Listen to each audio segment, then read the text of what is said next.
Chapter 9, Mouse Walk. The mouse vanished into the tall grass on the other side of the stream. Jack and Annie stared at the tree branch. "We have to try to cross it," said Annie. "We're supposed to follow nature." "Forget it," said Jack. "It's too little. It'll crack in a second." "Maybe if we pretend we're mice, we can do it," said Annie. "Oh, brother," said Jack, "not again." "If you could be a rock, you can be a mouse," said Annie. "Just be teeny and light and fast."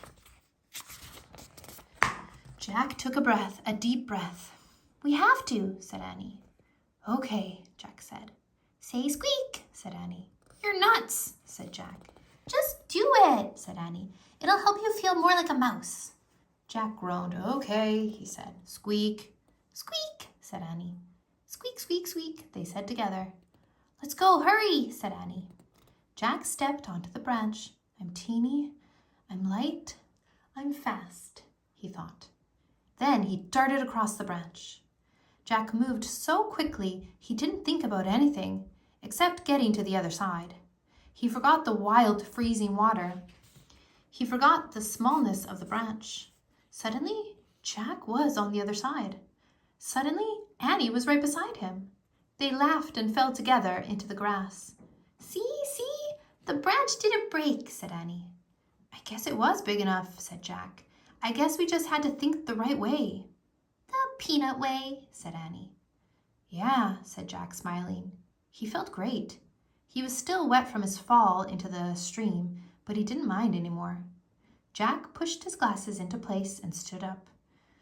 "Okay, now we just have to find the treehouse," he said. "No, we don't," said Annie. She pointed up. The treehouse was outlined against the moonlit sky, high in a tree, surrounded by white flowers. In the distance came the sound of voices. Then Jack saw flames. "The samurai are coming back," said Jack. "We have to go." "Where's Peanut?" said Annie. "We can't leave Peanut." "We have to," said Jack. The voices of the samurai were getting closer. So were their torches. "Come on," Jack said. He grabbed Annie's hand. He pulled her toward the rope ladder. "Oh, Jack," she said sadly. "Go, go!" Annie started up the rope ladder. Jack followed. He felt sad too. He liked that little mouse now. He liked it a lot. They climbed up and up. Just before they got to the top, Jack heard it. "Squeak!" "Oh, wow!" cried Annie. "Peanut's inside!" Annie pulled herself into the treehouse. Jack followed. He gasped. Someone else was in the treehouse too. A dark figure was sitting in the corner. "You have done well," the figure said. It was the ninja master. "You have followed the way of the ninja," he said. "Oh man," breathed Jack. "Squeak." The master was holding Peanut.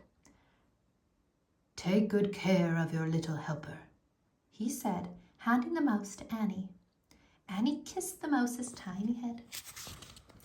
"And take this," said the master. He held his hand out to Jack. He gave Jack a small round stone.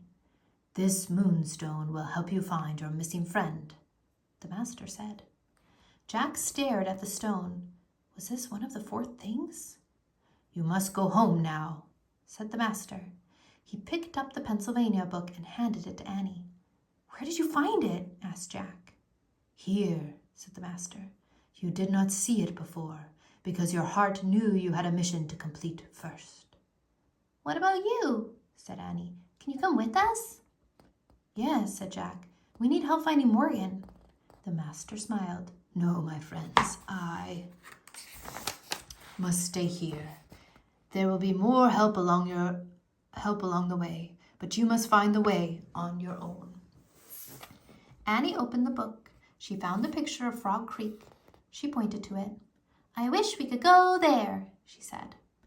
The wind started to blow. The white flowers started to shake. Clouds covered the moon. "Remember," the master said, "keep a kind heart." Then he swung silently down the rope ladder. He disappeared into the dark night. "Wait!" Jack called. There was so much he wanted to ask the master. About nature, about ninjas, about their mission. the treehouse started to spin. It spun faster and faster. Jack gripped the stone in his hand. He squeezed his eyes shut.